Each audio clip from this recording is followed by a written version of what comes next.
Good evening. Live review session. This is live for English majors.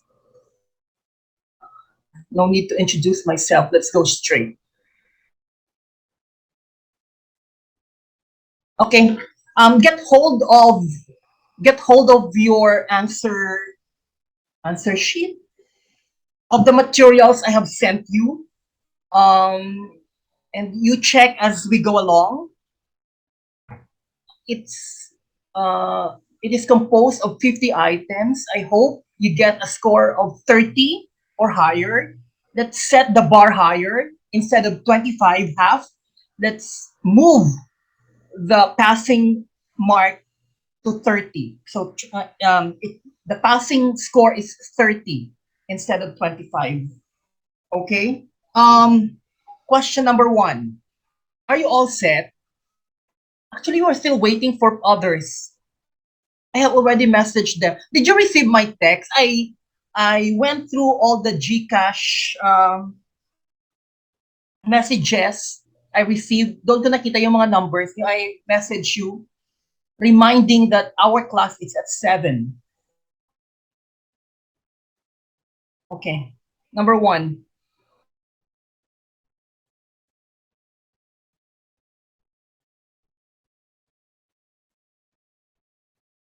Yes. It is the result. Question number 1.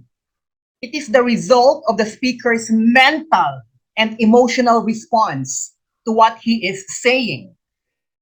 A, tone, mood.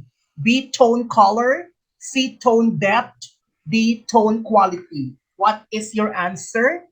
Please type your answer in the chat box, then we will see whose answer is wrong and whose answer is correct. Rika, letter A, tone, mood. Beverly A, mood. Emotional response, mood. Rico, mood. Wait. Siguro ang mood, nasa ano yan? Nasa psychology side yan. Nasa psychology side yan. Pag linguistics, there is no, especially speech and oral communication, there is no such thing as mood. Okay? It's color.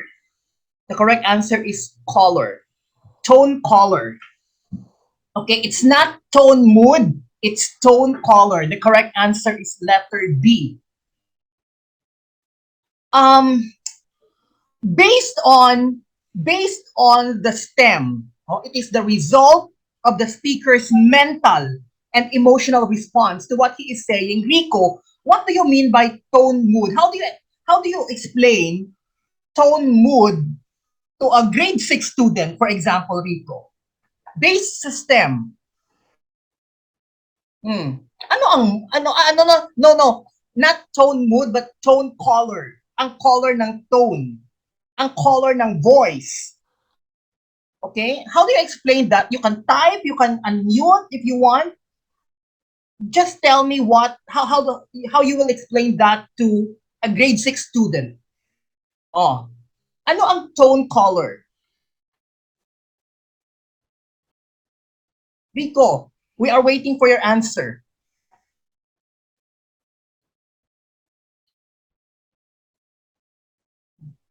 Asan ka na?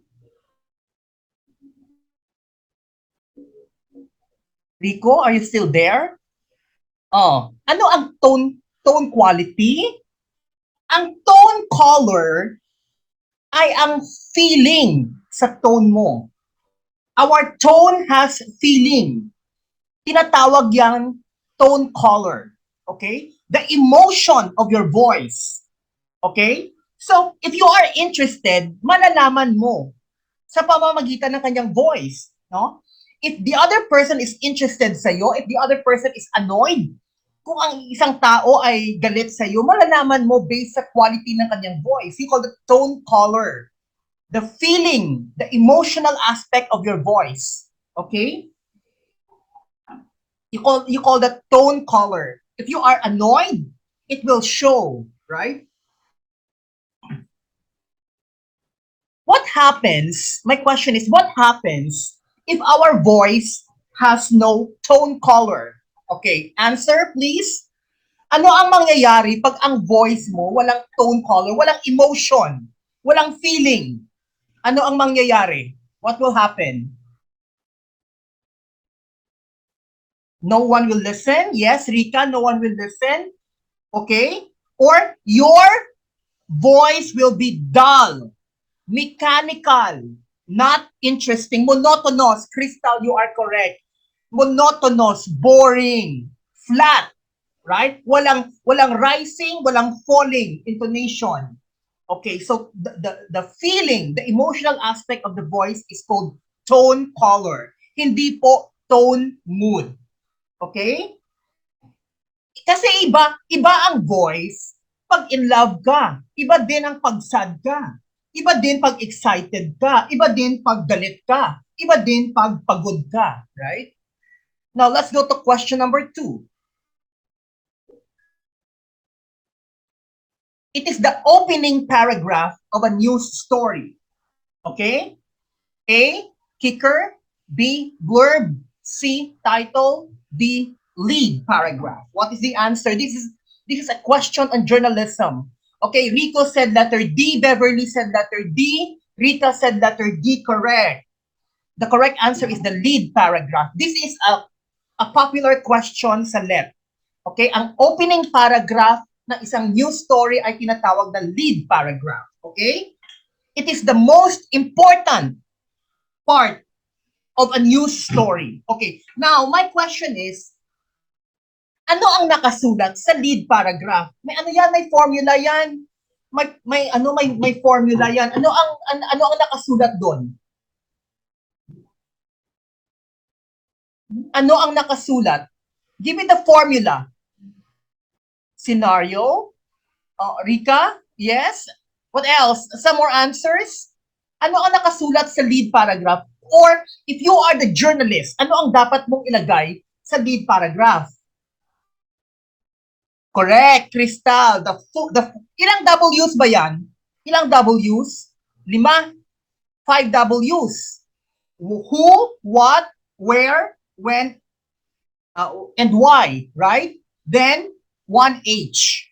So, in the lead paragraph, you write there the 5 W's and 1 H. Now, lahat ng information, lahat ng detalye na kailangan mong malaman, nandyan na sa lead paragraph. Okay, now my question is another popular LET question. Ano ang shape?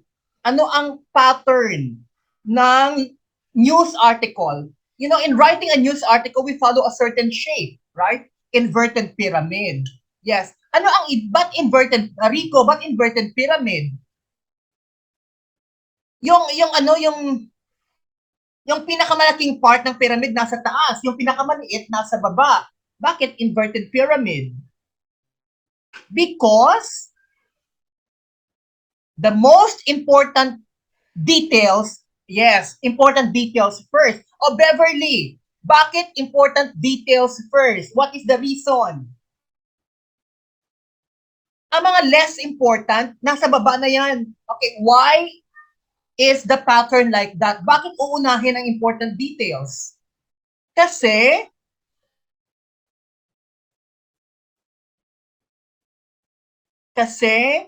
what? Because newspaper readers are busy people. Okay? News readers are busy people. They don't have time. After reading the important details, hindi na nila tatapusin yung news article, right? They will skip. Then they will proceed to the next page, or they will put down the newspaper and go to work. Okay? So, lead paragraph, lead article.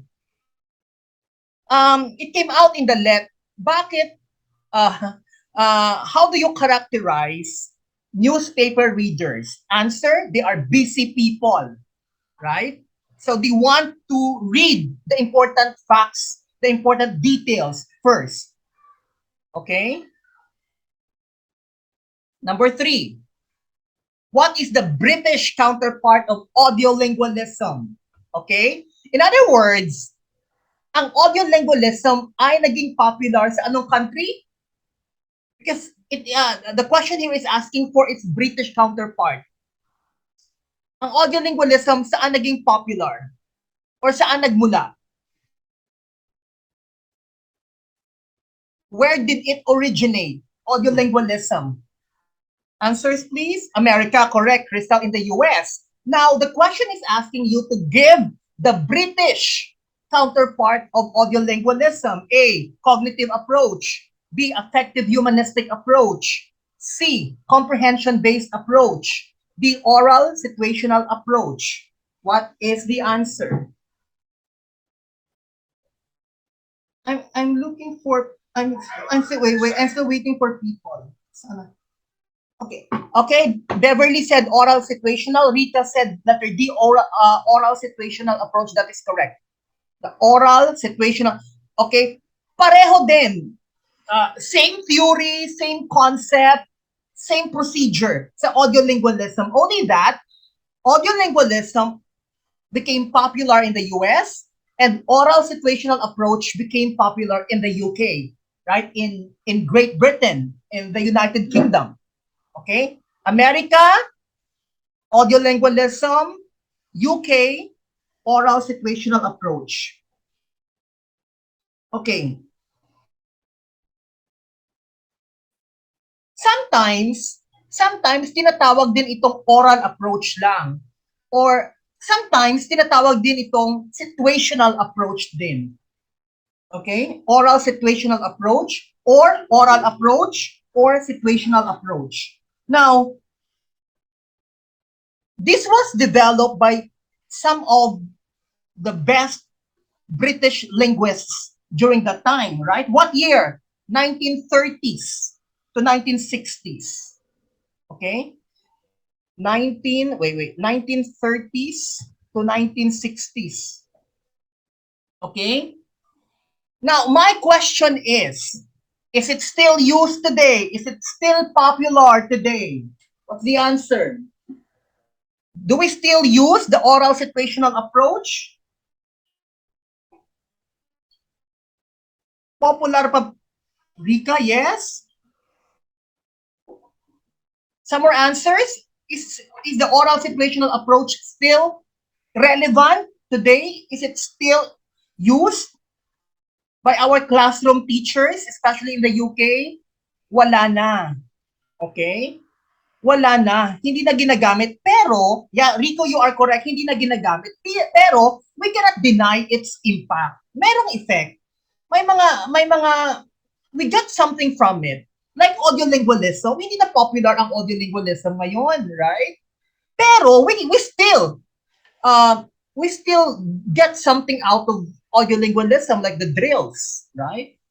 If hindi na popular ang audiolingualism, ano na pinaka-popular ngayon na strategy sa language teaching? If not behavioral approach, hindi eh. What is the yes, Crystal, it's CLT, the communicative approach, correct, communicative. It's CLT, communicative language teaching. Yan ang popular. Okay? Hindi na yung yung direct approach, hindi na yung what is the other one? Audiolingualism. Now, let's go to question number 4.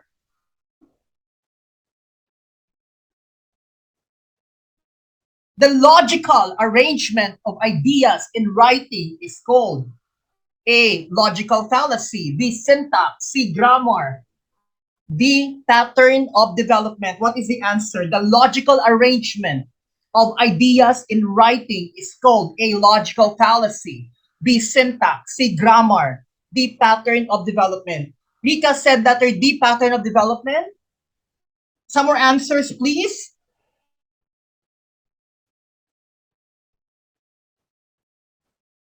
Some more answers aside from letter D? It is the logical arrangement of ideas in writing. A, logical fallacy. B, syntax. C, grammar. D, pattern of development. Okay? Crystal, letter A, logical fallacy. Okay, how about Rico? How about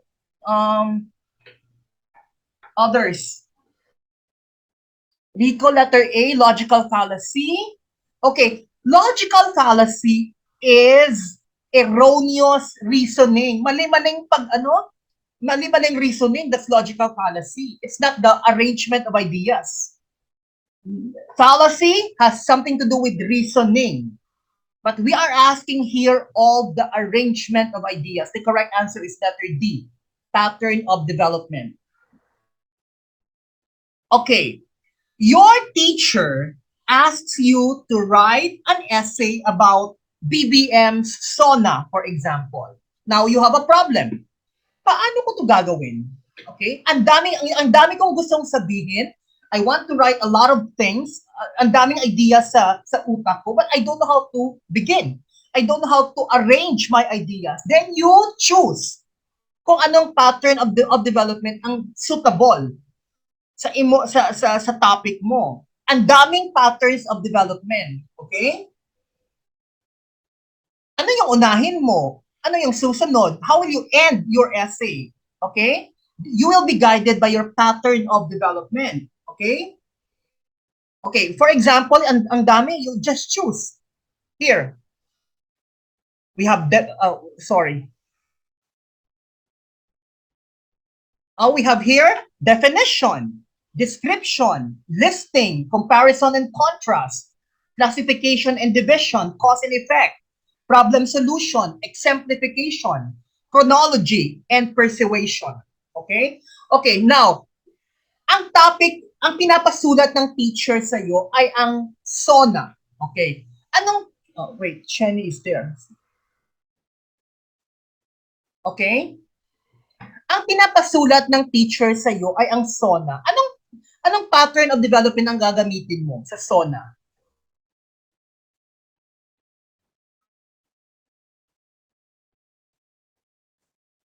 Just choose. I have given you a lot of patterns of idea development. Sa SONA, chronology, pwede, Cristalyo. You start your essay kung before the SONA started, right? Then you proceed sa message, sa content, then how it ended, pwede, chronology. Another one, anong pwede?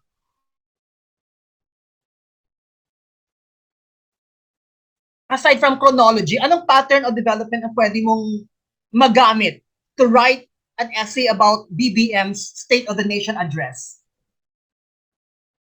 Some more answers?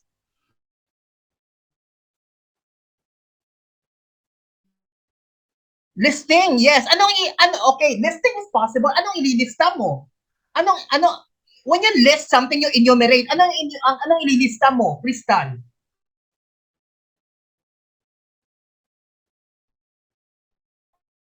You list yung mga plano, correct. Ililista mo yung mga plano, yung mga promises. Pwede. Okay? Description, pwede din. I-describe mo yung i-describe mo yung setup ng kongreso, yung outfit ng mga nandun, anong oras. Ang daming pwedeng gamitin na patterns of development actually. Just pick and choose. Okay, exemplification, anong ibibigay mo sa exemplification? If you use exemplification, anong ibibigay mo? How will you do that? What will you provide sa exemplification?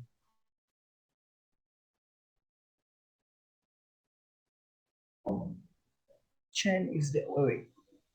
If you have chosen exemplification as examples, correct? Sa exemplification, you give examples, correct? Sa persuasion, anong ibibigay mo?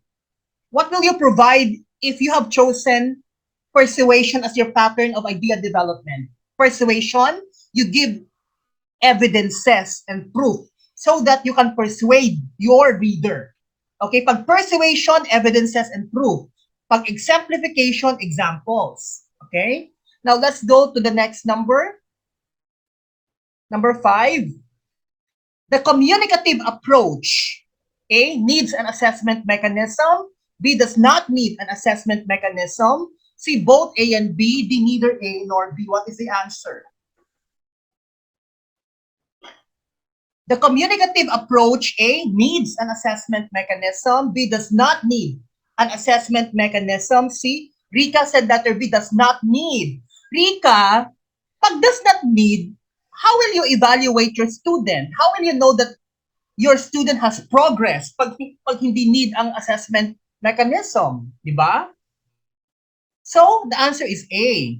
The communicative approach needs an assessment mechanism so that you will know the progress of your student, to guide the teachers as far as the progress of the students are concerned. Okay? Saan ginagamit ang assessment mechanism? To improve students' performance. Ano ang example? Ano ang example ng assessment mechanisms? Tests, performance tasks, etc. Okay? Assessment mechanism means meron kang system to evaluate them, whether they have learned something or not, right? So, the communicative approach needs an assessment mechanism. Now, let's go to question number 6. Roman Jakobson, is pronounced Jakobson, founded the modern discipline of. Okay? Again, Roman Jakobson, number 6, Roman Jakobson founded the modern discipline of A, philology, B, linguistics, C, phonology, D, lexicography. What is the answer? Roman Jakobson founded the modern discipline of A, philology, B, linguistics, C, phonology, D, lexicography. What's the answer? Okay, others, write your answer in the chat box so that we can evaluate your answer, whether your answer is correct or not. Okay, Rika said letter B, linguistics. Rico, phonology. Okay, anong branch? Okay, anong modern discipline ang finound ni Roman Jakobson? Crystal said letter B, linguistics. Okay, some more answers. How about those who came late? Please write your answer in the chat box.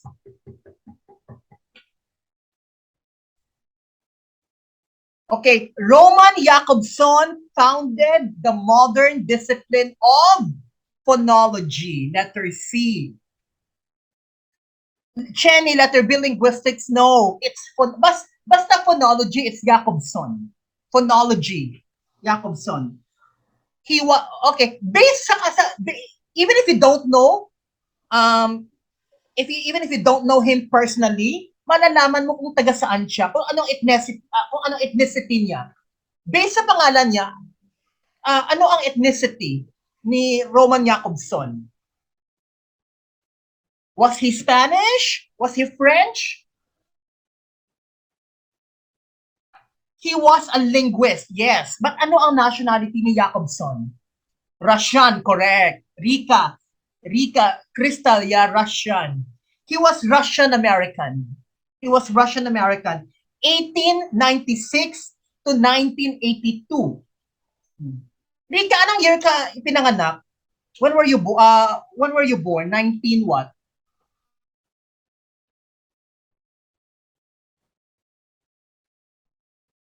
How about you, Crystal? When were you born? What year?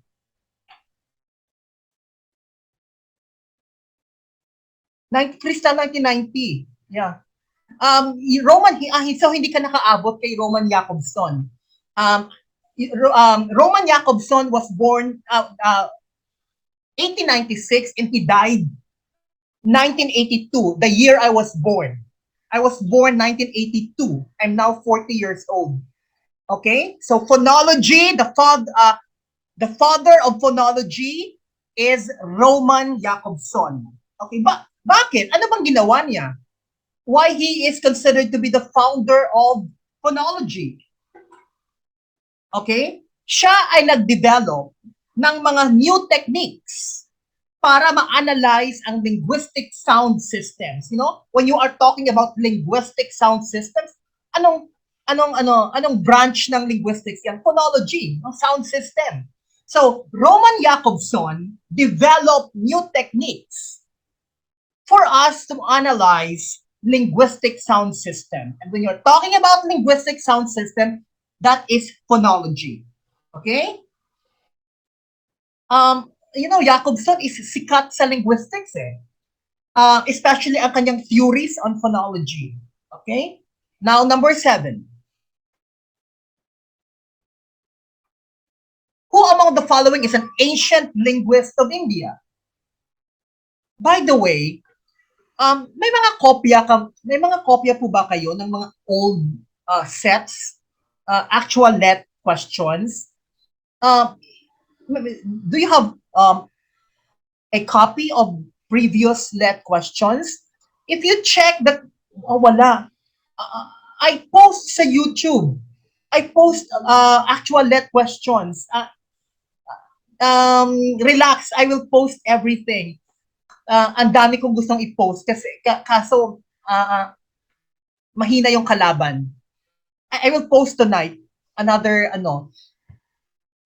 if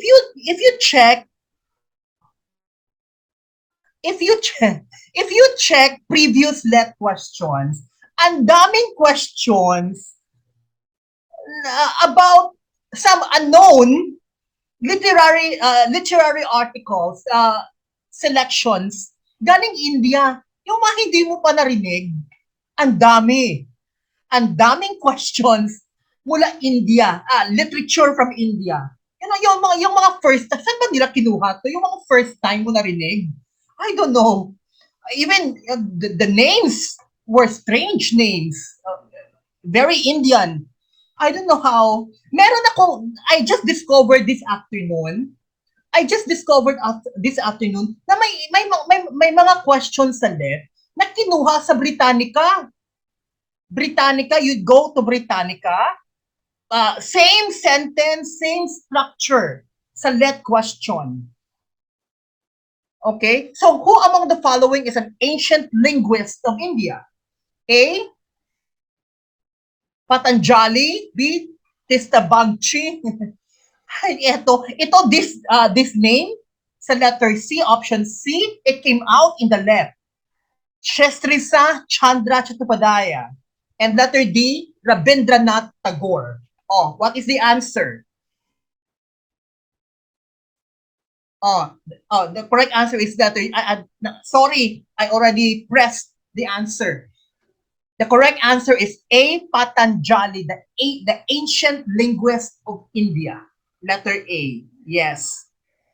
Kilala nyo ba sila? I only know one person here in that's letter D, Rabindranath Tagore. Yeah, we all know we only know Rabindranath Tagore from among the choices here. Rabindranath Tagore was the very first Asian to receive the Nobel Prize for Literature, right? Rabindranath Tagore. Yes. But the ancient linguist of India is Patanjali, letter A. Now let's go to number 8.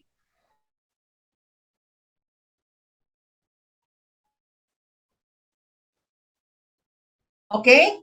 Question number 8 na po tayo. Charilyn, welcome.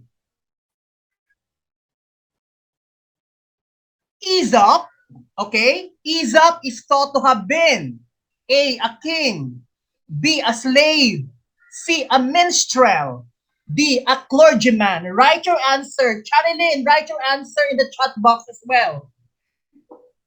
Oh, slave. Crystal said slave. Oh, Charilyn, what is your answer? Aesop is thought to have been a king. Letter B, a slave. Yes, the correct answer is letter B, a slave. Oh, sorry. Walang answer. Sorry. Yeah, the correct answer is letter B there. Letter B. Hindi ko nalagyan ng answer. Slave. Okay?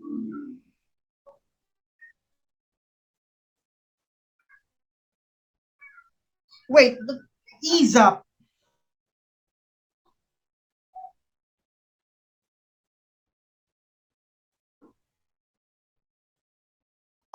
Aesop was Greek, right? What was he famous for? Anong genre? What was he famous for? He's famous for writing what? Aesop. Fables, correct, Rika. Okay. Ang fable ay ang story na may moral. Okay?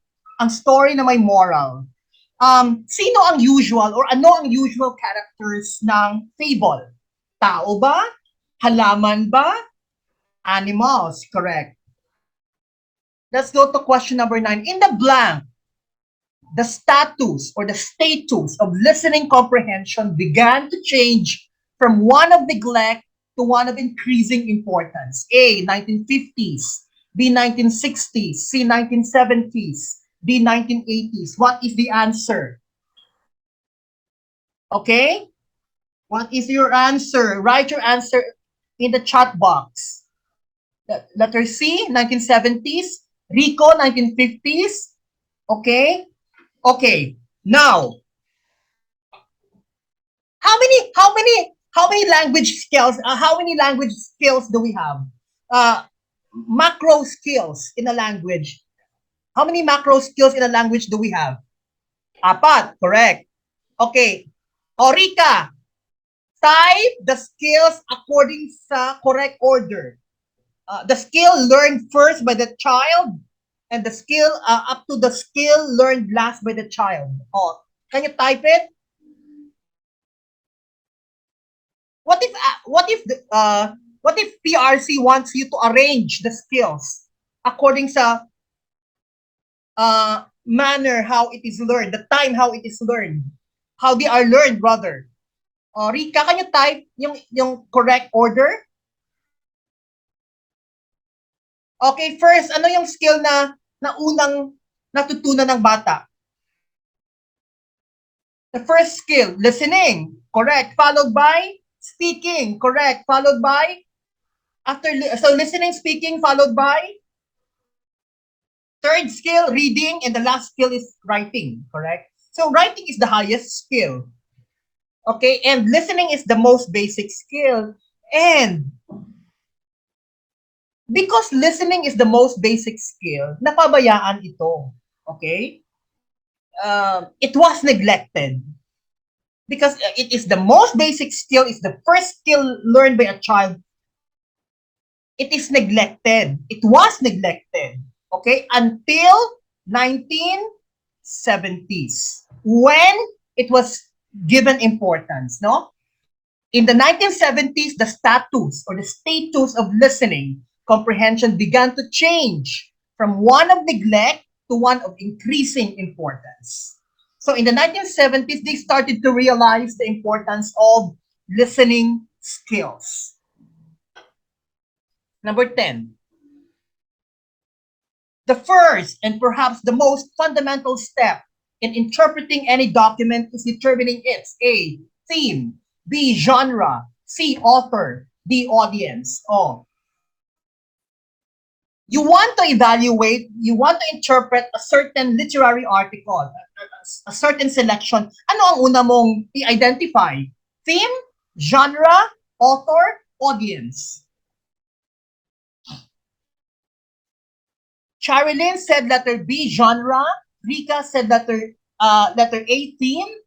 Okay? Chenny, theme. Okay? Ang theme, wait. Ang theme, usually we identify the theme after reading everything, di ba? After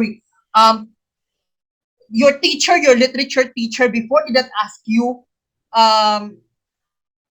regarding the theme of the story before nabasahin ang story, right? Usually after natapos ang reading ng story, doon lang magtatanong ang teacher kung ano ang theme ng story, di ba? Rika, question, wait. Number 9, the correct answer is 1970s.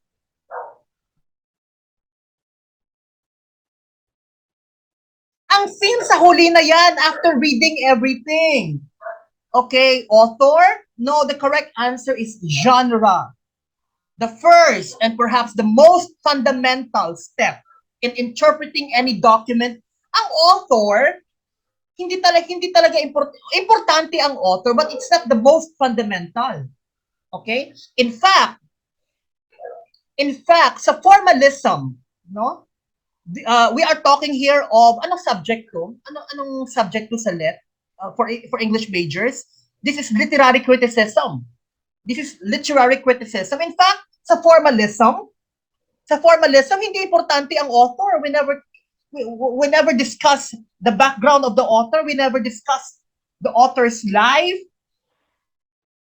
If we use formalism, right? So the correct answer here is letter B, genre. Letter B, genre. Okay? Is it fiction or non-fiction? Is it prose or poetry? Bakit genre? Kasi if we know the genre of a selection, we know how to analyze it, right? Kasi bawat genre, iba-iba ang form. Pag essay, dire-diretso eh. Pag essay, dire-diretso. Yung pagsulat, pag poetry, ang daming kang titingnan. Pag poetry, you have to check the rhyming scheme. You have to check what else? The stanza, the lines, the meter, so on and so forth. Right? Iba ang structure ng prose, iba ang structure ng poetry. So, iba ang analysis ng prose, iba ang analysis ng poetry. So, if you know kung anong genre ang selection. Let's continue number 10. We're done with this genre. Number 11. They perceive language as a means to interpret human experience. Okay? A, anthropologists. B, sociologists. C, philosophers. D, literature students. What is the answer? They perceive language as a means to interpret human experience. A, anthropologists. B, sociologists. Vivo 2015. Sino po kayo? Vivo 2015.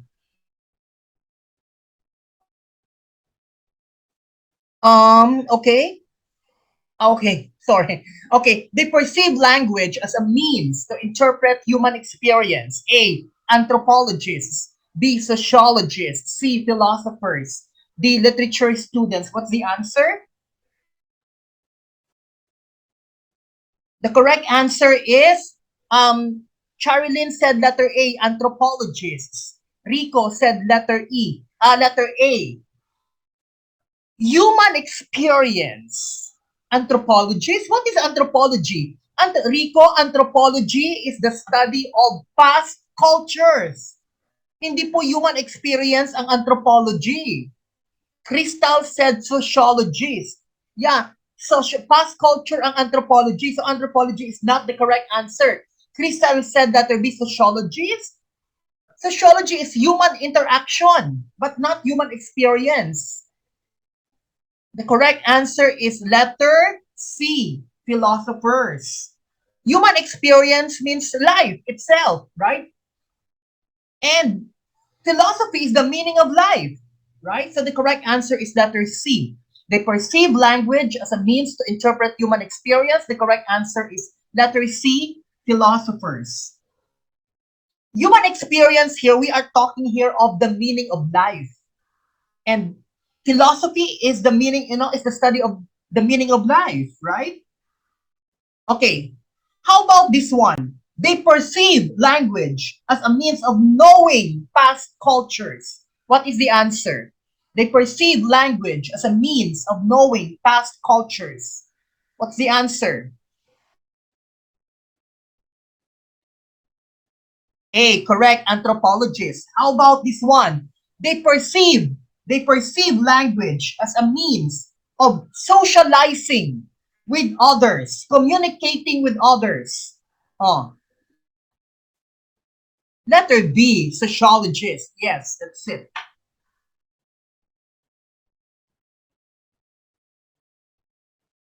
Question number 12. It means before, until now. A, already. B, yet. C, recently. D, also. What is the answer? It means before, until now. Already? Rika said already. Okay, some more answers. Before, until now.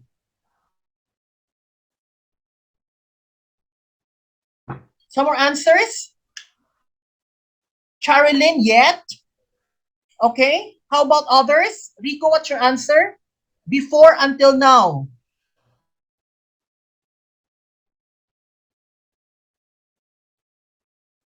Okay. Before, until now, it's letter C, recently. Recently. Before, until now is recently, letter C. It means, how do you translate recently in Tagalog, in Filipino? Ano ang Filipino translation? Ang Tagalog translation ng recently?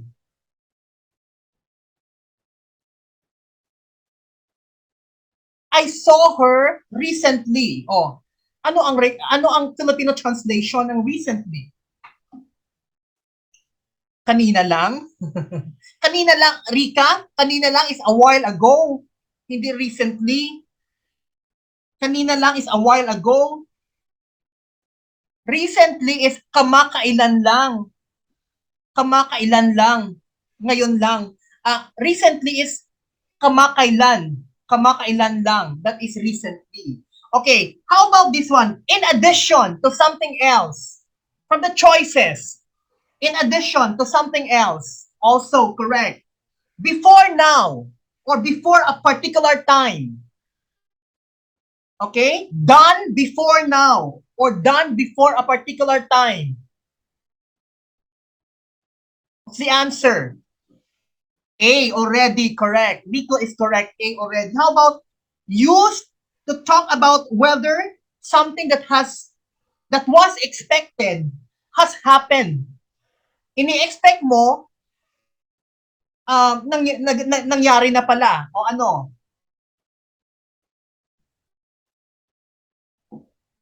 Something that was expected already has happened. It's yet. Used to talk about whether something that was expected has happened is yet. Yet. Okay, now let's go to number 13. In a passive sentence, blank is the expression that says who or what an action is done by. A, the receiver. B, the predicate. C, the principal. D, the agent. What is the answer? In a passive sentence, blank is the expression that says who or what an action is done by. A, the receiver. B, the predicate. C, the principal. D, the agent. What is the correct answer? Okay? What's the answer? Type your answer in the chat box. In a passive sentence, blank is the expression that says who or what an action is done by. Crystal said the predicate. That will be no, it's not the predicate. Some more answers, please. A, Rika, the receiver. In other words, siya yung gumawa ng action. Siya ang gumawa ng action. So, Charilyn, hindi receiver. Kasi siya yung gumawa ng action. Okay? The agent. Correct. Letter D, the agent. Siya yung gumawa ng action. Okay? The agent. Okay. Okay. Sa active verb, we're talking here of passive verb versus active verb or passive sentence versus active sentence. Sa active sentence, ang agent ba ang subject ng sentence? Sa active voice, ang agent ba ang subject ng sentence? Yes or no? Yes, correct. Sa active voice, ang agent ang subject ng sentence. Now, my next question is, sa passive voice, ang agent ba ang subject ng sentence? Sa passive voice, ang agent ba ang subject ng sentence?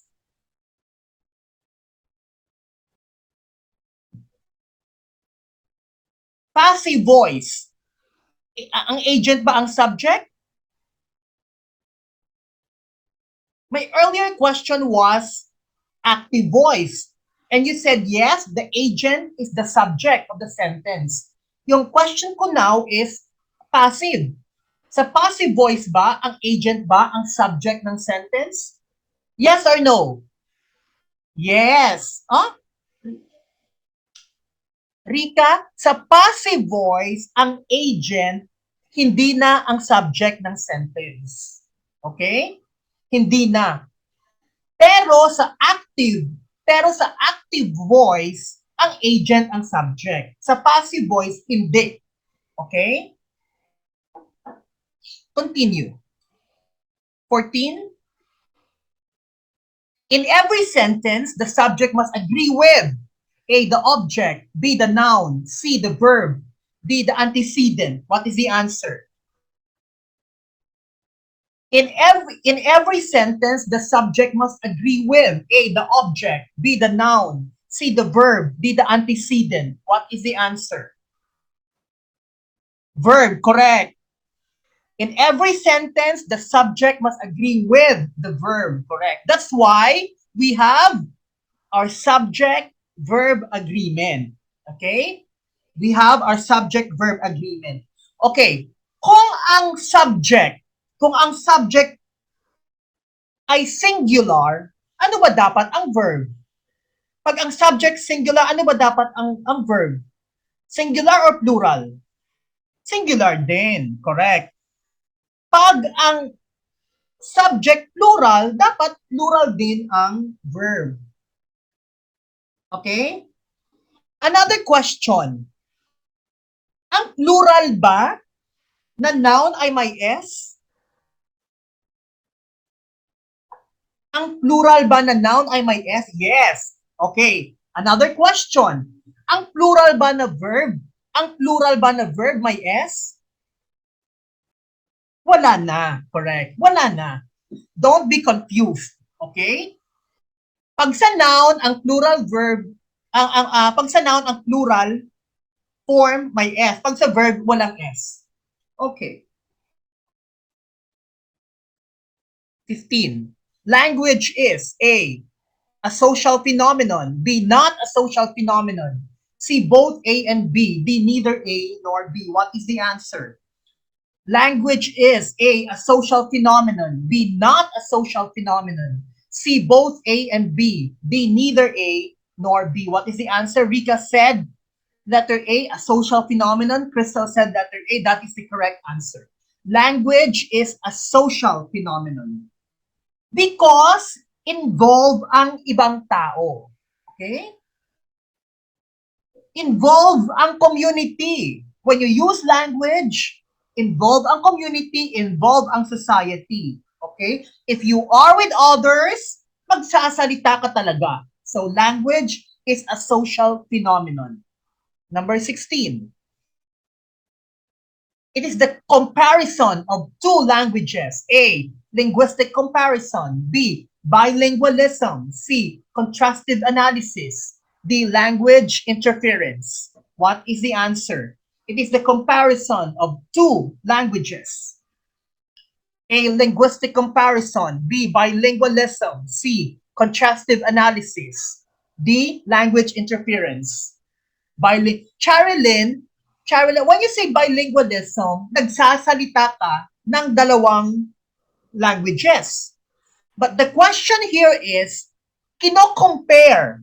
Hindi, the question is not about you speaking two languages. The question is, you comparing two languages. Correct answer is C, contrastive analysis. Okay? When you speak two languages, that is bilingualism. But if you compare two languages, that is contrastive analysis. Okay, now, ano ang hinahanap mo? You know, you compare two languages, anong hinahanap mo? Sa dalawang languages, for example, Cebuano and Hiligaynon. Hiligaynon is our language, Ilonggo. Filipino and Indonesian, no? Bahasa Indonesia. Ano ang hinahanap mo? Bakit mo kino-compare ang dalawang language? Correct, similarities and differences. Dalawa.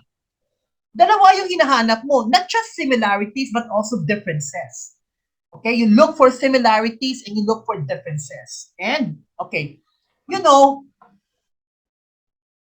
if you do if you do contrastive analysis, ang daming similarities ng Filipino language at Indonesian language. Ang dami. You know, I visited Indonesia before pandemic, 2018, 2019. Yeah, I went to Indonesia. I went to Bali in Indonesia and I went to Jakarta and some other cities in Indonesia. Ang daming parang ano, may mga words na ano ba? Nasa Pilipinas ba ako?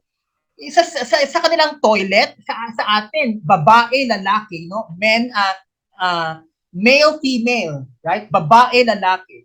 Sa kanila, yung lalaki sa Indonesian language, lelaki. Lelaki. So, ang dami. Sa Indonesian, ang door is pinto. P-I-N-T-U. Sa atin, P-I-N-T-O. Pinto. Mata, yes, mata. Ang dami, yeah. Mata. Indonesia.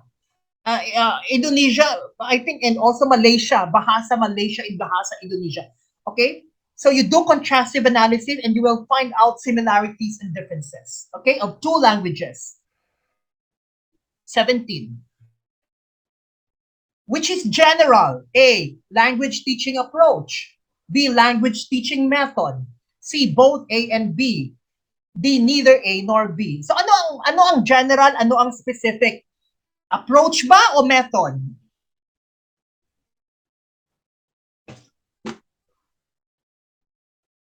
Which is general? A, language teaching approach. B, language teaching method. C, both A and B. D, neither A nor B. Yes, general ang approach. Ang method, specific. The correct answer is letter A. Okay? Kasi, ang approach is theory. Okay? Theory-based concepts. Okay? Ang method is the application of the approach. Okay? Pag nasa classroom na, hindi na approach ang gagamitin. Okay? Kasi ang approach, theory, hanggang dito lang yan. Hanggang utak lang, concept lang ang approach. Pag actual scenario na, method na talaga ang ipatutupad sa classroom, no, when you teach. So, approach is general, method is specific. 18. Which of the following is more probing? Okay? When you say more probing, pag-a-analyze ka talaga. You know? You will dig deeper, you will analyze, you will interpret, ang dami kang gawin. Okay? A, leisure reading. B, academic reading. C, both A and B. D, neither A nor B. Saan dito yung mas malalim ang reading skill na kailangan?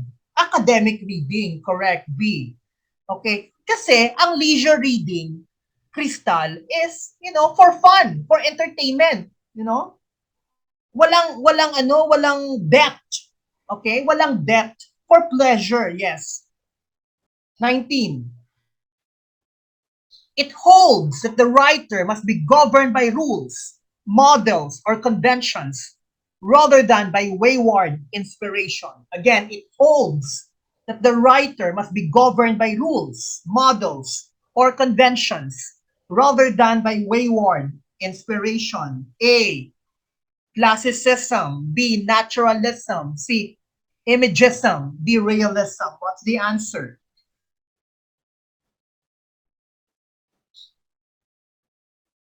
Answers, please. Write your answer in the chat box. Rika said realism. Realism, literature portraying the realities of life. Charilyn is correct. Classicism. Okay. Sa classicism, rules, conventions, models. Okay? Okay. Anong rules? Saan ka kukuha ng rules? Sa classicism. Anong models? Anong conventions? Saan mo ito kukunin?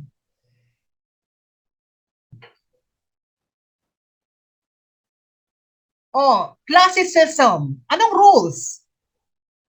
Anong models? Anong conventions? Saan mo ito kukunin? Where will you get all these rules? Ano ang magsiserve na model mo? Okay? Sa classicism? From the word classical, classic. Oh.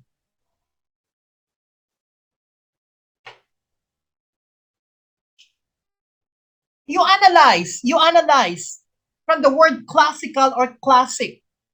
Saan ka kukuha ng rules? Ano ang magiging model mo? Answers? Answers, please. Write your answer in the chat box. Okay, sa classicism, forms and themes of classical antiquity. Ibig sabihin, Roman style and Greek style. Kung ano yung rules sa Greek style, kung ano yung rules sa Roman style, yun yung susundin sa classicism. Ang Greek style at ang Roman style ang magiging model mo. Okay? That is classicism, classical literature, classical culture, classical writing. Okay? Greek and Roman. 20. What does this sign mean? Two slashes. Okay? Slanting lines. A, rising, falling pitch. B, centralization. C, voice bilabial nasal. D, phonetic transcription. If you see this symbol, what does it mean? Charilyn, letter A, rising, falling pitch. Rika, rising, falling pitch. I think a rising, falling pitch, parang nasa ospital yung ano, yung papaganyan-ganyan. No? Letter D, correct. Phonetic transcription. Okay. Letter D, phonetic, when you check the pronunciation of words sa dictionaryo, mayroong ganyan, right? It means phonetic transcription. Okay? Okay, question. When you spell a word based on how it is based on how it sounds rather. Again, when you spell a word based on how it sounds, ano ang tawag doon? Yung susulatin mo ang word based kung paano siya i-pronounce, i-sound, ano ang tawag doon? What process is that? What you call it? Not IPA? I'm talking about the process of spelling the word, of writing the word based on how it sounds. It's not IPA, it's transcription. It's transcription. You transcribe, right? Now,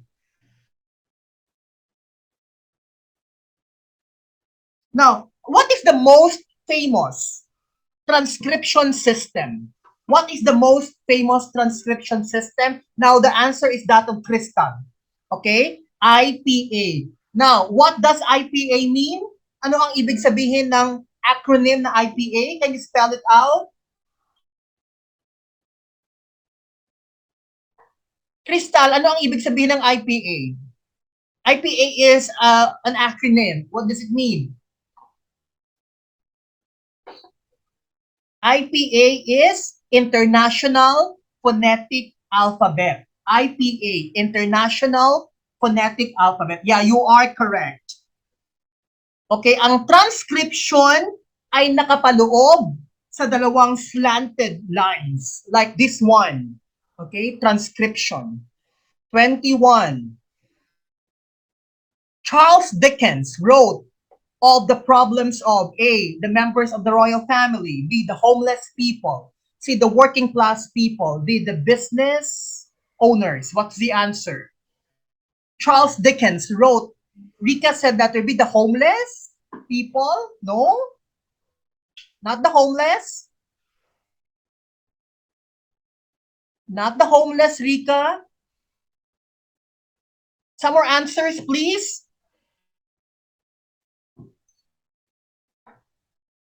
A, the members of the royal. Crystal?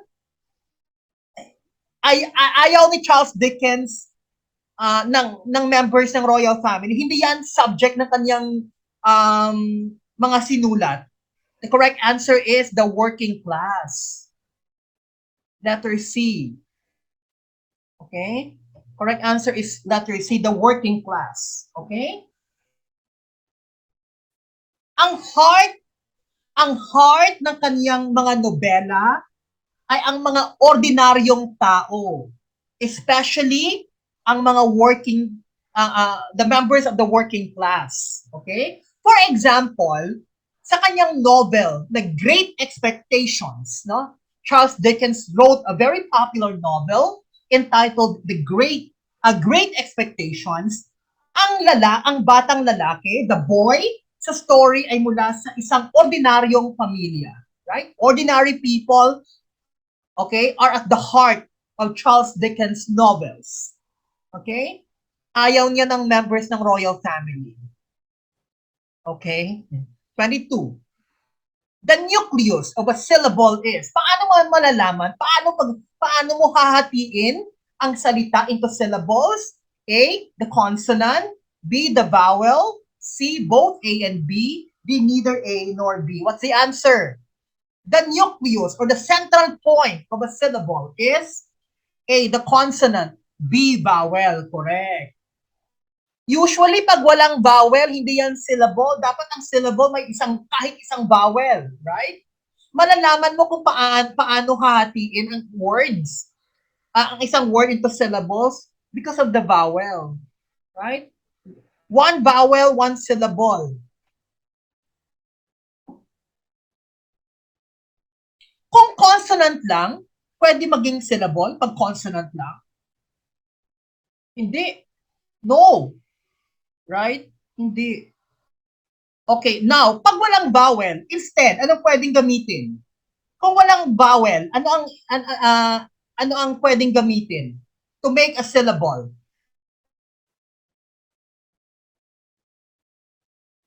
Answers, please. Pag walang vowel, we can use another thing. Ano yon?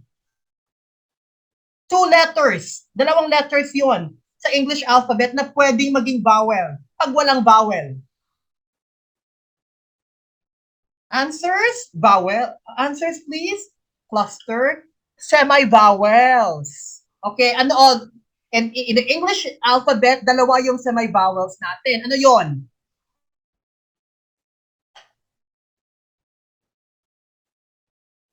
What are the two semi-vowels that we have in the English alphabet? W and Y. Correct. 23.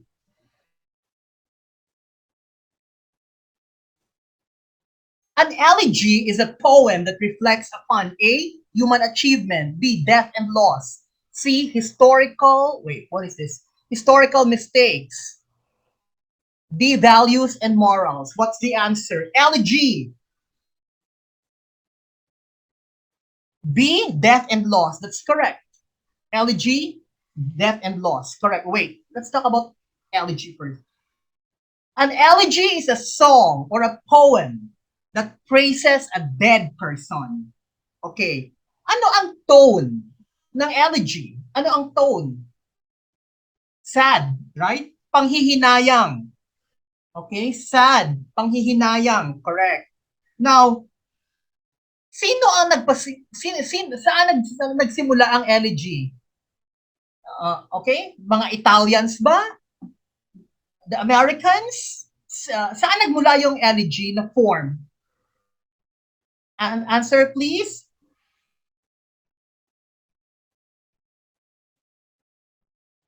Sa Greece, mga Griego, mga Greeks. They were the ones who invented the elegy form, right? Okay. This came out in the left. Okay? The elegy, oh captain, my captain. Oh captain, my captain. It is a famous elegy. See, who wrote? Sino yung sumulat ng Oh Captain, My Captain na elegy?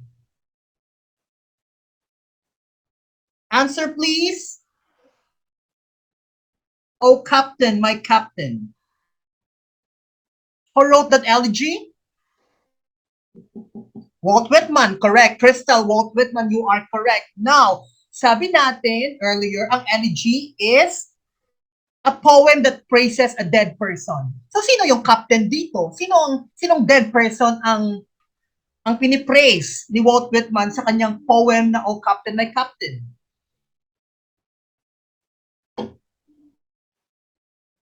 Sino bang captain dito? Hmm? Answer? Answer, please? Idol. Sinong idol niya, Rika? Sinong idol niya? Yes, idol niya. Correct. Abraham Lincoln. It's Lincoln. It came out in the let. Sino ba yung captain sa Oh Captain, My Captain? Si Abraham Lincoln, US President Abraham Lincoln. Correct. 24. Put the three cantos of the Divine Comedy in the correct order. Remember sa Divine Comedy, the author Dante Alighieri, um, wait, the author, Dante Alighieri, traveled sa tatlong realm ng afterlife, right? So, ano ang correct order? Saan siya unang pumunta? Okay? Tatlo yung pinuntahan niya. A, Paradiso, Purgatorio, Inferno. B, Inferno, Limbo, Paradiso. C, Purgatorio, Inferno, Limbo. D, Inferno, Purgatorio, and Paradiso. What's the correct order? Letter D, correct. Una siyang pumunta sa Impyerno. Then pumunta ng Purgatorio. Then pumunta ng Langit. No? Paradiso. Yes. Yes, correct. Rico, una niyang pinuntahan si Satanas sa impyerno. Then pumunta ng purgatorio. Then pumunta ng paradiso. Okay? Paradiso is heaven. Right? Letter D.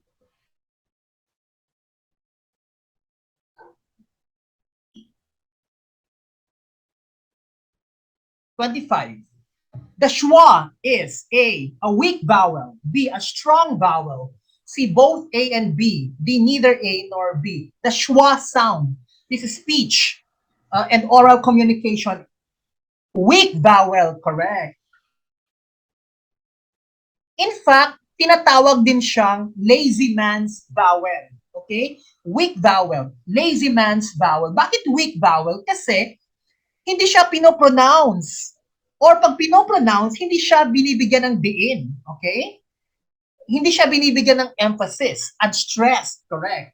For example, yung anong word na sobrang mahal ngayon na may schwa?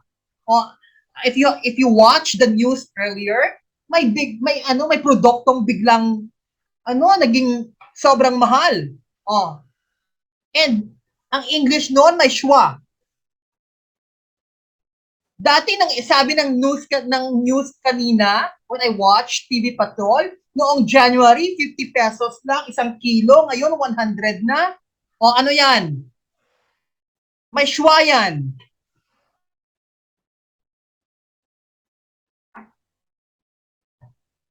No idea? Asukal. Sugar, right? Ang SU, yung first syllable, halos hindi mo na binabanggit, right? Walang diin, walang emphasis. Sugar. Parang gar na lang yung naririnig mo kasi yung shu, unaccented, right? Schwa sound. Sugar. Okay? 26.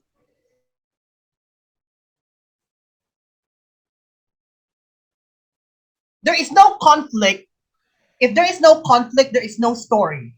This statement is A, true, B, false, C, both A and B, D, neither A nor B. Pag walang conflict, rather, walang istorya. Is that true? B, false? C, both?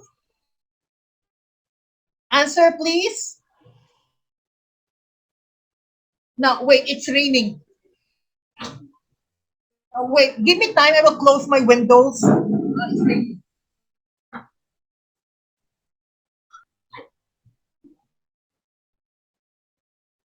Okay, what's the answer? Can you still hear me? Letter B? Weak, Crystal, we ang schwa sound, weak vowel, weak sharp. Okay? False. Oh, wait. Charlene, wait. If there is no conflict, walang istorya. That's true. Right? True, letter A. Because yung story revolves around a conflict. Okay, for example, sa iyong creative writing class, I think we're all English majors, meron tayong subject na creative writing, di ba? When we were in college, ang sabi ng teacher, sumulat ka ng short story. Requirement mo yan, no? To write a short story. Anong una mong iisipin? Conflict. Ano ba yung problema? Okay? Kasi sa problema, doon ka gagawa ng istorya. Right? So, no conflict, no story. Ano ba problema? Adopted child? May other family? Away sa inheritance? No, that's why sa probinsyano, ang daming conflict para to extend, to extend the series, right? The correct answer is A. No conflict, no story. Anong mangyayari sa isang istorya na walang conflict, right? Nothing. Walang suspense, right? 27. Which of the following does not constitute the scientific nature of linguistics? A. Systematic gathering and analysis of data. B. Determination of causal relationship between facts. C. Chronological presentation of data. D. Verification, validation, and generalization. Does not constitute the scientific nature of languages. What's the answer? Rika said letter B. Some more answers, please.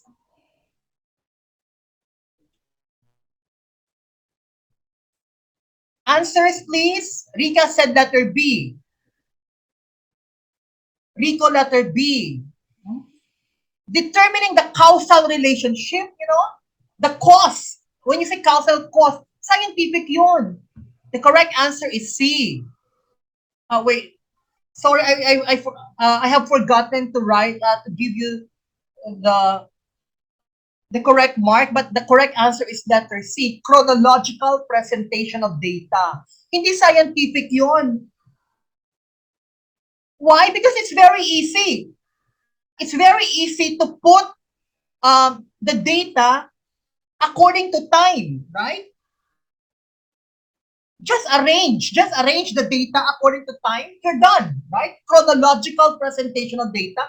It does not need a scientific skill, right? 28. Sige.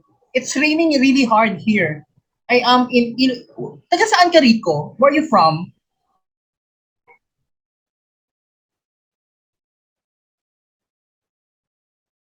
Bicol. I am here in Iloilo City. Okay, you're in Antipolo.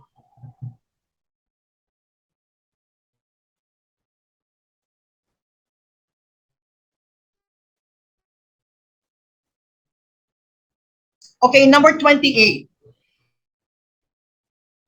The autumn comes, a maiden fair in slenderness and grace, with nodding rice stems in her hair and lilies in her face.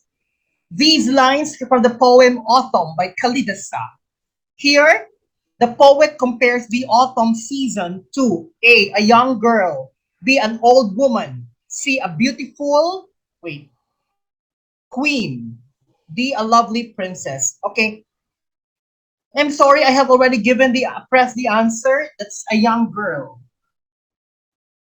Okay, the correct answer for number 8 is letter A, a young girl. The autumn comes, a maiden fair in slenderness and grace, with nodding rice stems in her hair and lilies in her face.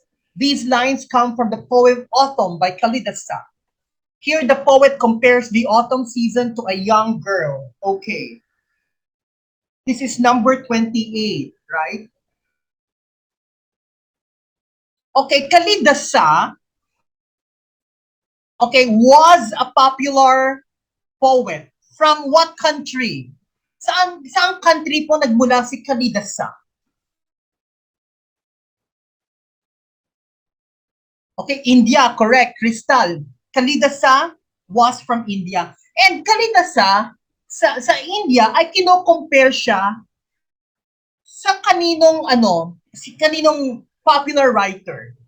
Saan Shakespeare. In fact, Kalidasa is said to be the Shakespeare of India. Correct? Okay. Aling line dyan, or aling phrase, okay, ang nagsasabing ang autumn season ay kino-compare sa isang young girl. Can you give me the phrase or even the line that says the autumn season is just like a young girl? Okay? Can you point out the line? Can you point out the phrase? Correct, maiden. A maiden fair in slenderness.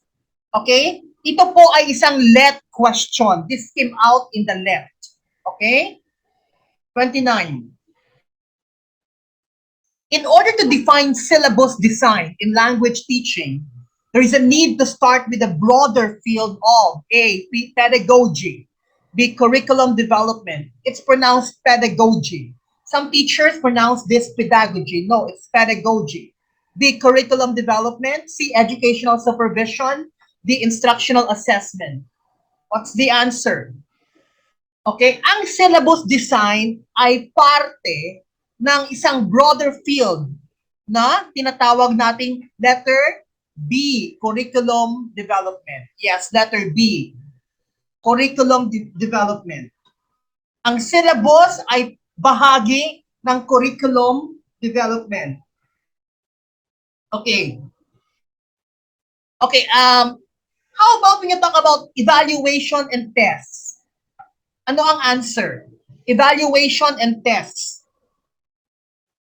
Correct. Instructional assessment.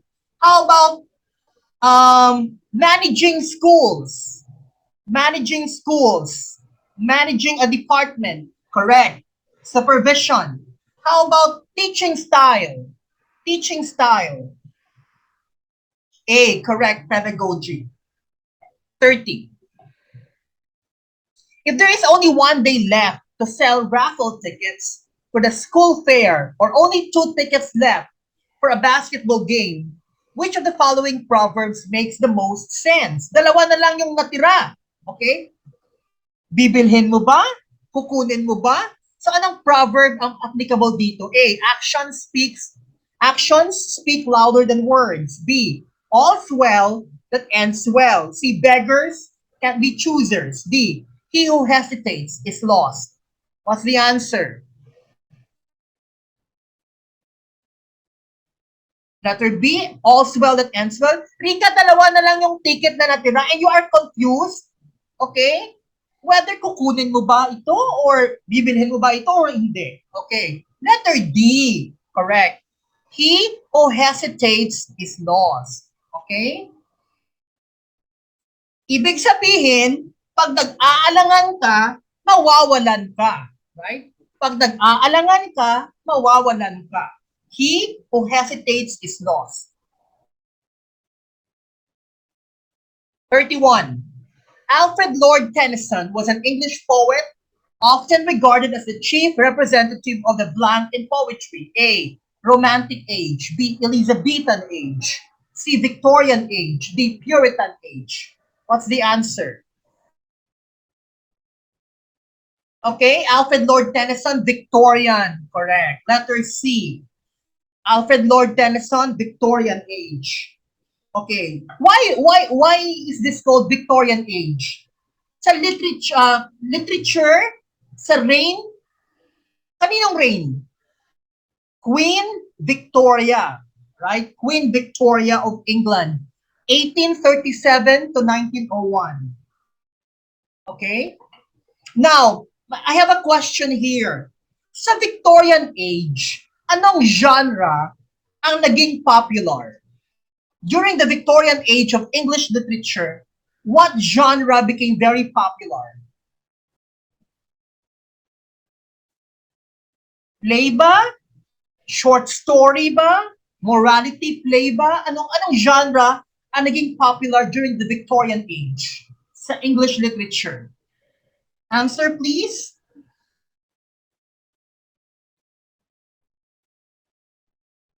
Novel, correct, Rico. You are correct. The novel. The novel became very popular during the Victorian age of English literature. 32. According to Witherington, which of the following argues most tellingly against the view that the Gospels are a type of mythology? Sabi nila, ang Gospel ay mythology. Pero, there is something there sa Gospel that that argues, no, the Gospels in the New Testament are not a type of mythology. Hindi mythology. Kasi kung mythology, gawa-gawa lang, no? Invented, right? Product of the imagination. But according to them, no. Ang gospel is truth, right? Real. It happened. A, Jesus' nature miracles. B, Jesus' healing miracles. C, Jesus' resurrection. D, Jesus' crucifixion. What's the answer? Letter C, resurrection.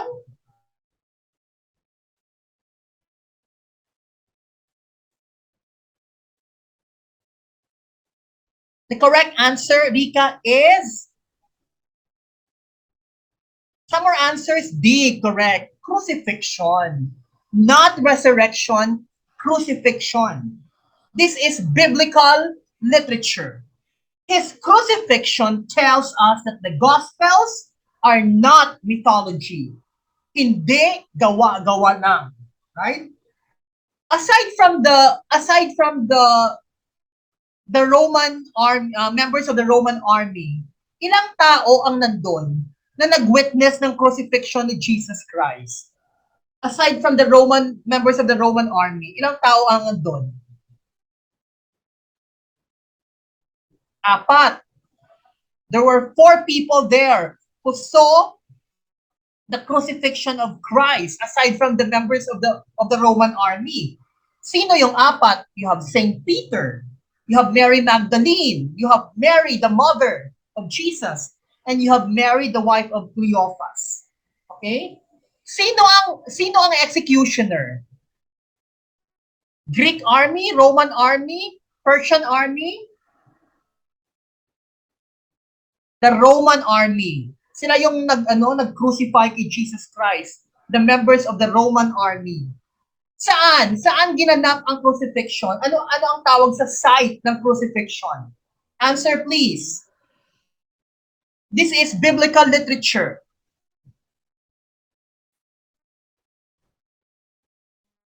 Ano ang tawag sa place kung saan ipinako si Jesu Cristo? No? The site of the crucifixion of Jesus Christ. Ano ang tawag?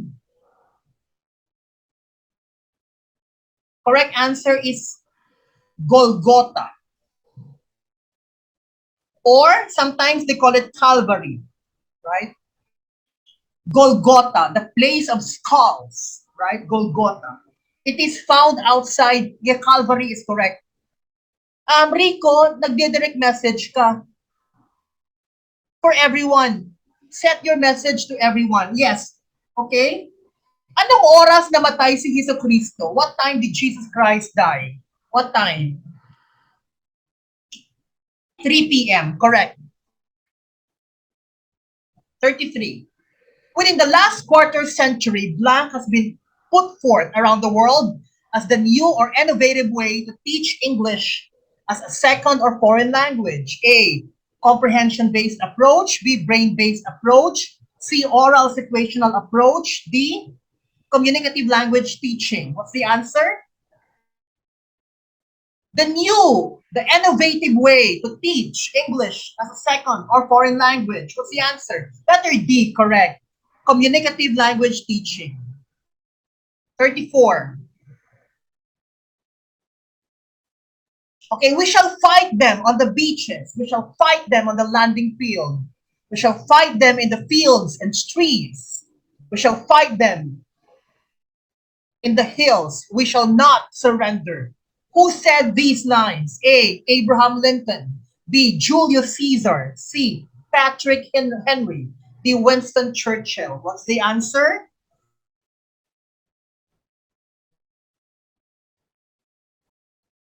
Correct answer is letter D. Correct. Churchill. Winston Churchill. Try to analyze the lifted lines. Okay? Anong literary device ang ginamit ni Churchill dito? Try to analyze the lifted lines. Okay? Anong literary device ang present dito? What parallelism? Yes, or Crystal, that is correct, parallelism, or sometimes they call it parallel verse. Parallelism or parallel verse or repetition. Pwede ding repetition. Okay, let's talk about Winston Churchill. Si Winston Churchill po ba ay presidente ng Amerika? Was he one of the presidents of the United States? No, yes. He was a British Prime Minister. Winston Churchill was a Prime Minister of Great Britain, right? During the Second World War. Next, 35. A libelous article is A. Outdated, B. Irrelevant, C. Malicious, D. Linguistically erroneous. What's the answer? This is libel. This is journalism. Correct. Malicious. A libelous article is malicious. Malisyosong pahayag, right? Na nakakasira sa imahe, na nakakasira sa reputasyon at dignidad ng isang tao. That is libel, right? And usually, ang libel ay dapat printed, right?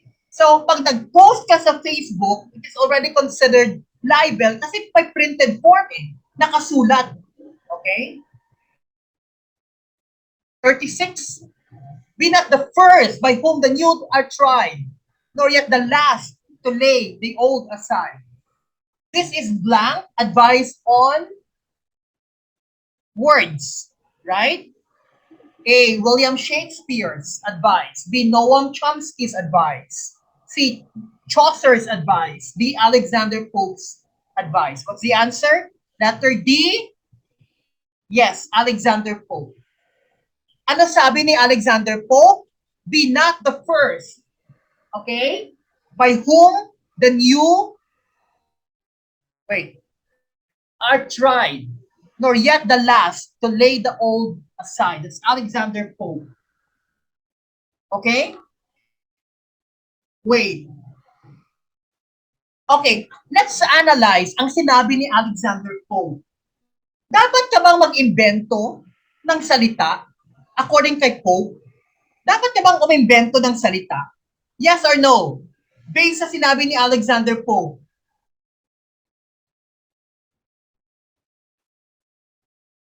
Does he encourage you to invent words? Yes or no? Answer, please.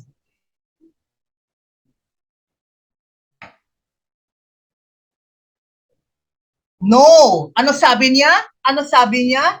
Bakit no, Rika? Be not the first by whom the new are tried. Huwag kang mag-una-una dyan, right? Do not. Be not the first by whom the new are tried. Okay. Now, another question related sa sinabi sa advice ni Alexander Pope. Dapat ka bang hindi updated sa mga new words sa English language? Dapat bang hindi mag-update? Yung mga new words hindi mo alam, dapat ba? Answer please. No din. Anong sabi ni Alexander Pope? No din. Nor yet the last to lay the old aside. Alam na ng lahat ang word, ikaw hindi pa. Right? Alam na ng lahat ang new word na sin zone or like zone, ikaw hindi mo alam. So, hindi good yon according to Alexander Pope. Okay? Huwag mag-una-una, huwag din maging last sa words. 37. In English, there are over A, 60 distinct sounds, B, 70 distinct sounds, C, 80 distinct sounds, D, 90 distinct sounds. What's the answer? Ilang sounds meron sa English language?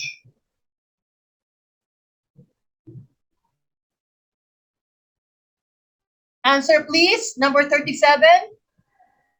Letter B, no. Some more answers. Crystal, where are you? Chenny, where are you? Rico, there are 60 distinct sounds. There are 60. Okay, and these sounds are divided into two. What are they? These sounds, these 60 sounds are divided into two. What are they?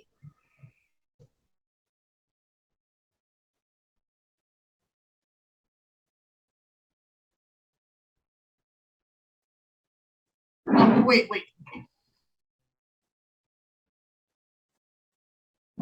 Answer, please.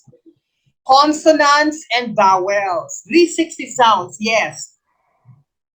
Vowels and consonants. You are correct. Vowels and consonants. Okay. Ano na mas marami? Vowels or consonants? Ano na mas marami? Vowels ba o consonants? Consonant. Okay? Next, 38. It was the place where King Arthur and his knights of the Round Table gathered. Okay? A, Elysium, B, Valhalla, C, Camelot, D, Huron. What's the answer? Oh, wait. The correct answer is letter C, Camelot. Correct. Sorry, I forgot to give the right answer, but the answer is letter C, Camelot. Okay. How about yung hall sa Beowulf? Kung saan nag-gather yung mga men ni King Hrothgar, ano ang tawag? Sa Beowulf, ang hall doon.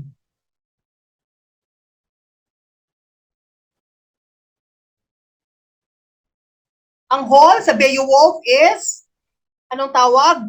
Huron, right? Another question. Saan dinadala ang mga heroes when they die sa Greek mythology? Is it Elysium, B, Valhalla, C, Camelot, D, Huron? Ang mga heroes saan pumupunta or napupunta after they die sa Greek Elysium, correct. How about ang hall ng mga slain warriors, sa mga dead warriors sa Norse mythology? Yung correct, Valhalla. 39. It's raining really hard here. 39. It is the repetition of a pair of words in reverse order. A, alliteration. B, assonance. C, chiasmos. D, litotes. The correct answer, I'm sorry, I already pressed the right answer. It's chiasmos. It came out in the left. Repetition of a pair of words in reverse order. Chiasmos. I have here an example. There. When the going gets tough, the tough gets going. That is an example of chiasmus. Okay? A literary device. Let question po ito, ang chiasmus. 40. Who wrote the novel Frankenstein? A, Emily Dickinson. B, Charles Dickens. C, Lewis Carroll. D, Mary Shelley. What's the answer? Frankenstein. Correct, Mary Shelley. Letter D. 1818 novel. 1818. Sino pangalan ng gumawa ng monster dito? Ano pangalan ng gumawa ng monster? May ginawang monster, right? Sino ang gumawa ng monster? Anong pangalan niya? His name was Victor Frankenstein. Victor Frankenstein. What was his job? yung main yung isa sa mga main characters dito, scientist. Yes, he was a young scientist. Yes. He created a monster. Saan niya ginawa yung monster? Sa sementeryo ba? Sa ospital? Saan niya ginawa yung monster? Scientist po siya. Yeah, you are correct, Rika. But my question is, saan niya ginawa yung monster? Sa laboratory. Okay? He created the monster in a laboratory. Okay? Frankenstein by Mary Shelley. Next. 41. Which of the following is used to indicate missing letters in a contraction when you join two words together, like do not to don't? A hyphen, B period, C apostrophe, D comma. What's the answer? Contraction? Letter C, correct, apostrophe. I have here an example, cannot, can. So there, you can see an apostrophe there. 42. Kaya pa, are you still okay? Time check, it's 9:11. Let's finish this. Number 42. Yes, Laban, Rika. Which of the following is a poem by Jose Garcia Villa? Let question. A, lyric 7, B, lyric 17, B, lyric 27, D, lyric 37. What's the answer? What's the answer? Lyric 17, correct. Lyric 17 by Jose Garcia Villa. Question. Si Jose Garcia Villa po ba ay national artist for literature? Siya po ba ay national artist? Yes. Okay.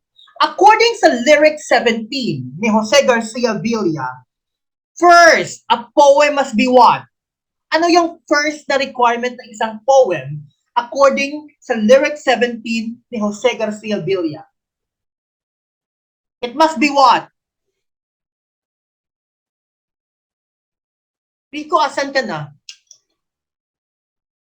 According sa lyric, magical, correct. First, a poem must be magical. That's the number one requirement. Dapat may magic. You know, a poem will transport you into a different world. Okay? Then, after being magical, anong next na requirement? It must be what? First, a poem must be magical. What's the second requirement? It must be what? Musical, correct. Dapat magandang pakinggan, right? Musical as a what? It must be musical as a seagull, right? Correct. Okay, 43. This is Philippine literature in English. If you are making a mountain out of a molehill, it means that you are A, pretending, B, exaggerating, C, lying, D, breaking promises. What's the answer? You are making a mountain out of a molehill. This is an English proverb, letter B. You are exaggerating. Correct. In other words, maliit na bagay, pinapalaki. Molehill, maliit na bagay, pero ginawa mong mountain, pinapalaki mo. Ginagawan mo ng issue, right? A non-issue, ginagawan mo ng issue. You are making a mountain out of a molehill. 44. In paragraphs, these are sentences that clarify and prove the main ideas. A, supporting details. B, closing sentences. C, thesis statements. D, topic sentences. What's the answer? C. Oh? Letter A, supporting details. They clarify, they help the main ideas. Okay? They give evidences. They give proofs, right? Supporting details.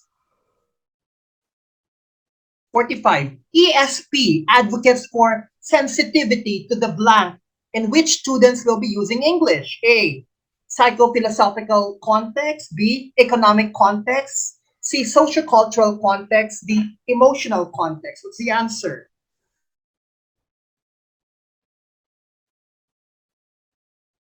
B, economic context. Letter C, socio-cultural context. Correct. Letter C. Question, yes or no? Is it enough that in ESP, that's English for specific purposes, is it enough that you know the language? Alam mo ang grammar, alam mo ang vocabulary, you know how to pronounce words. Is that enough? No.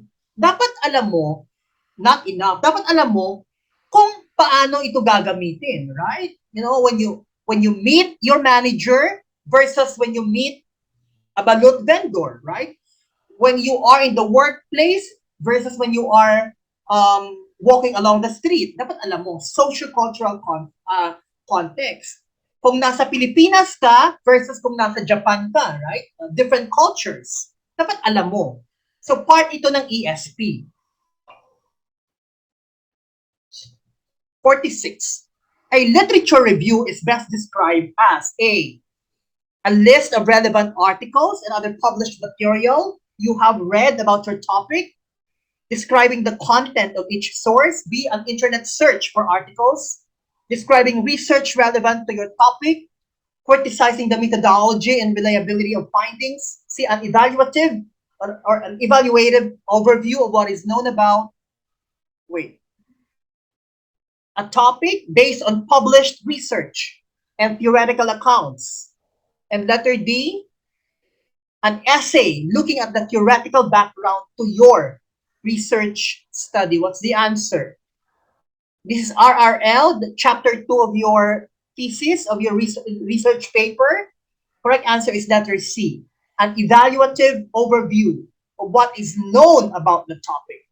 Letter C. Wait, that's letter C. Okay? Next, number 47.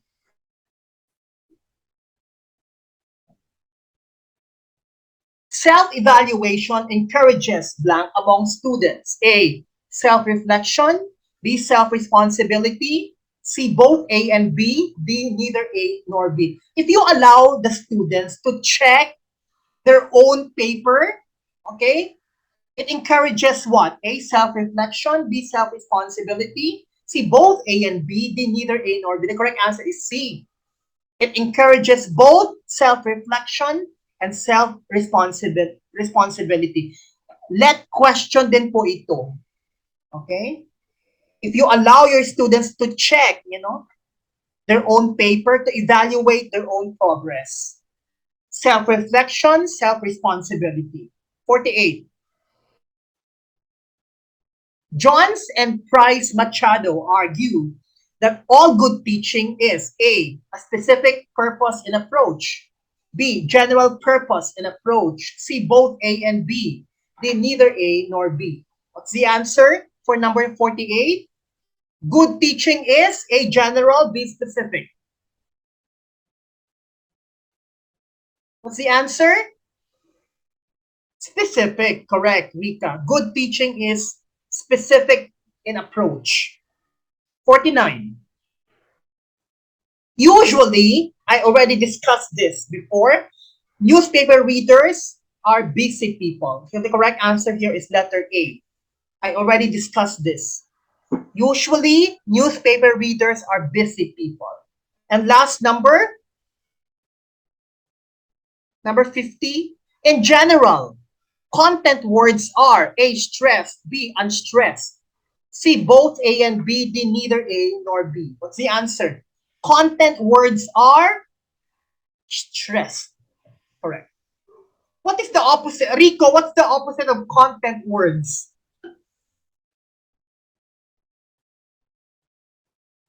What's the opposite of content words?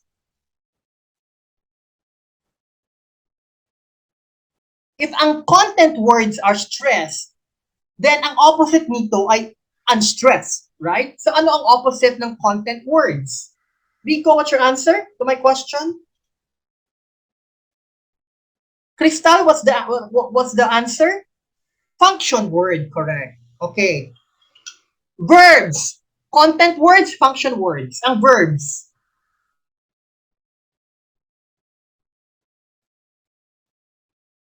Are verb content words, correct? Adjectives, content words or function words? Adjectives. Content, correct. Determiners, a and the articles. Oh, content words, function words, correct. Modals have to, can, should, content words, function words, modals.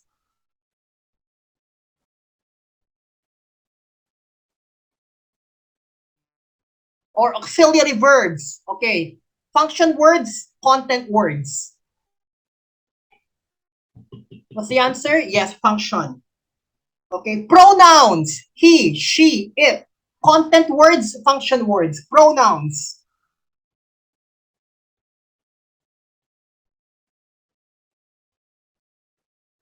Are pronouns function words or content words? Pronouns are function words. Correct. Pronouns are function words. Okay. How about nouns? Nouns. Content words. Okay. So this is it. Score, please. Passing is 30. 34, that's good enough. Rico, your score? 36, Crystal. Rico? 38. Yeah. Okay, and most of these questions are let questions. Okay. So thank you. Time check. It's 9:21. Let's call it a day. And thank you for joining me. Okay. Yeah, you may now take a rest.